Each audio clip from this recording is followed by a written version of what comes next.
জামায়াতে ইসলামীর আমির ডক্টর শফিকুর রহমানের কক্সবাজারে আগমনে স্বাগত মিছিল। রেজাউল করিম, প্রতিনিধি, কক্সবাজার সদর উপজেলা। জামায়াতে ইসলামীর আমির ডক্টর শফিকুর রহমানের কক্সবাজারে আগমনে স্বাগত মিছিল করেছে কক্সবাজার শহর জামাত। এতে সভাপতিত্ব করেন শহর জামায়াতের আমির জনাব আবদুল্লাহ আল ফারুক।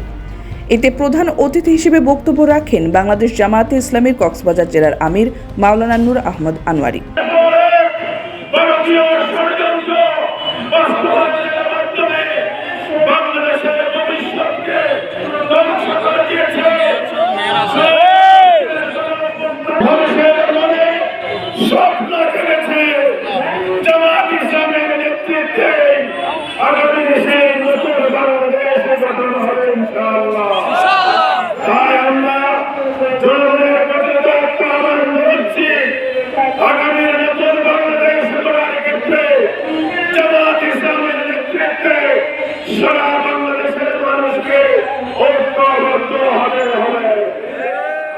এতে অংশগ্রহণ করেন কক্সবাজার জেলা ছাত্র শিবির, শ্রমিক কল্যাণ ফেডারেশন।